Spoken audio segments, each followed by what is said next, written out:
All right, ready to dive deep into a culture that really flips the script on how we think about family and relationships. Yeah, this one's fascinating. We're heading to Lugu Lake in southwest China to meet the Mosuo people. One of the last matriarchal societies left on Earth, right? That's right. And we've got some awesome resources to guide us. That article from TATANKA, Matriarchy by the Lake, is a great one. Oh, and we're also going to be weaving in the story of Yuma from that book, The Keeper of the Keys. Both give us incredible insight into the Mosuo, how they live, their traditions. All right, so let's start with the heart of any society, right? Family. But the Mosuo, they don't do nuclear families like we see so often. Right. Instead, think extended families, multi-generational, often living together in one household. Okay, and who's in charge in this setup? Well, the grandmother usually takes the lead. The grandmother. Yeah, they call her the matriarch. She's the one making decisions, managing property, really looking after everyone. Wow, so she's like the CEO of the family. Exactly. And get this, family lineage is traced through the mother's side. So property gets passed down to female descendants. Pretty different, right? Huge difference. That really turns things upside down. So where do the men fit in then? What are their roles? Men have important roles too, especially the uncles, the mother's brothers. They're super involved in raising their sister's kids. Almost like father figures. Exactly.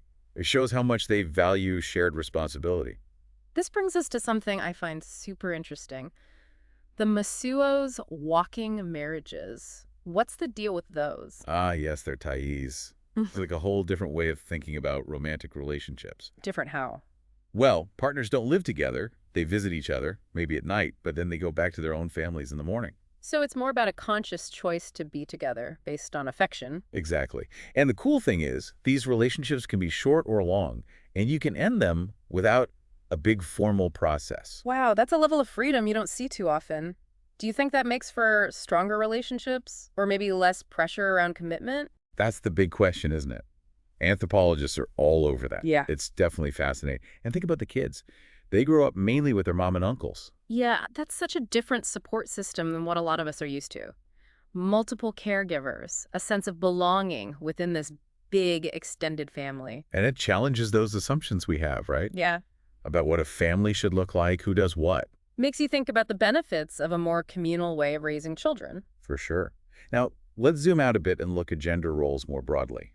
As you'd expect in a matriarchal society, women have authority outside the family too. Right, like that TATANKA article said, they manage the money, handle agriculture, and they're big players in community ceremonies and decisions. It's like their leadership is woven into every part of their culture. Powerful stuff. And how do the men contribute then? They're active in things like herding, fishing, building, and they help the women with their responsibilities too. It's not about one gender being on top. It's more about working together, using everyone's strengths. A sense of balance and cooperation. Absolutely. Now, the Mosul economy, it's mostly based on farming, herding, and a bit of trade. But I'm curious, what are they actually farming? What kind of animals were we talking about? And what are they trading? So think barley, potatoes, beans, that kind of stuff. They grow around Lugu Lake, very fertile land. And for the animals, yaks, sheep, goats, perfect for the mountains there. Rugged. So with all this, how does being a matriarchy play into their economic decisions? Well, the women, especially those older matriarchs, they're the ones deciding what to plant, when to trade, how everything gets divided up. So they hold a lot of economic power. You do, and that makes sure they have a say in things that affect them directly. Really makes you rethink those typical power structures we see elsewhere. Doesn't it? Now, the Mosuo, they've thrived for ages in relative isolation.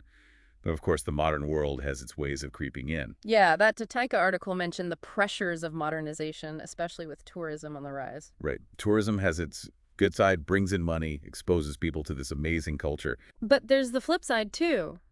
Could end up turning their culture into a commodity. Exactly. It's a tough balance, trying to benefit from tourism without losing your identity. So how are they dealing with all this? How are they protecting their culture?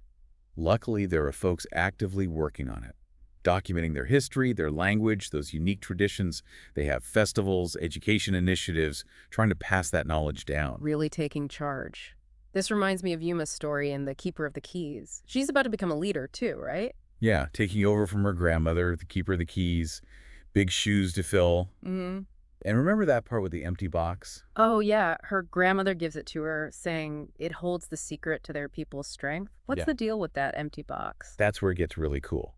As Yuma watches her family and listens to their stories, she realizes the box isn't meant for something. It's about something much bigger. Oh, I see. Like, it's not about material possessions. Right. It's about their shared wisdom, their history, the love that connects them all. That's their real strength. Wow, that's a powerful image. So how does that change how Yuma thinks about leadership? She learns that for the Mosuo, being a leader isn't about bossing people around. It's about serving, being humble, putting the community first. A very different approach than what we often see. So the Mosuo way of life, it sounds pretty idyllic in some ways. But it's not a utopia. They have real challenges too, just like everyone else. Yeah, and the TATANKA article really dives into those. Modernization, the effects of tourism, it's all there. For sure. One thing that worries a lot of people is this idea of turning their culture into a product. Like they become a tourist attraction instead of a real community. Exactly. Right. As more tourists come, their traditions could become more about performance than actual living. It's like turning a whole culture into a museum. Right. And then you've got the pressure to fit in with mainstream Chinese culture, which is so different. That must be tough, especially for the younger generation, trying to figure out where they belong, balancing tradition and modern life. It's a classic struggle. Happens to a lot of indigenous cultures around the world. So, how are the Mosuo handling all of this? Are they doing anything to keep their culture strong? Oh yeah, definitely. A lot of them are working hard to document everything, their history, their language, all those unique traditions. They have festivals, they're teaching the younger generation, trying to keep things alive. That's awesome. It makes me think about Yuma again from that story.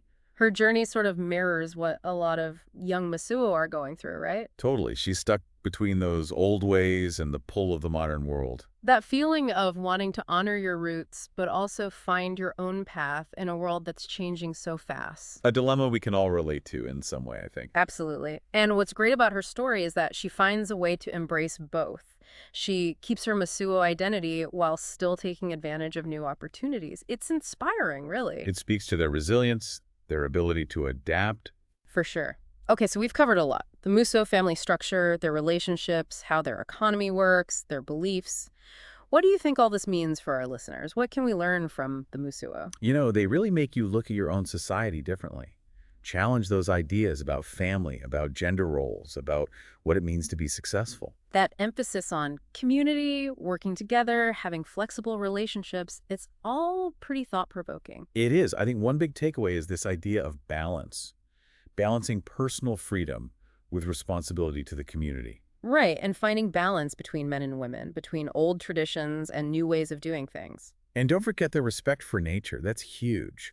In a world struggling with environmental problems and people feeling so disconnected from each other. The Mosuo will remind us that we're all connected, that what we do affects everyone. Exactly. And they show the power of community, how important it is to support each other. Even their walking marriages, while not exactly something everyone could adopt, they raise some interesting points.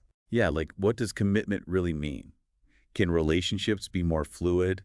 Can we separate romantic love from living together, from marriage? It makes you wonder if there are other ways to do relationships that might work better for some people. Maybe so. And then there's the fact that they're matriarchal, with women in charge. It really flips the script on those patriarchal systems we see everywhere. Right. It makes you wonder, what if we had more feminine leadership in the world?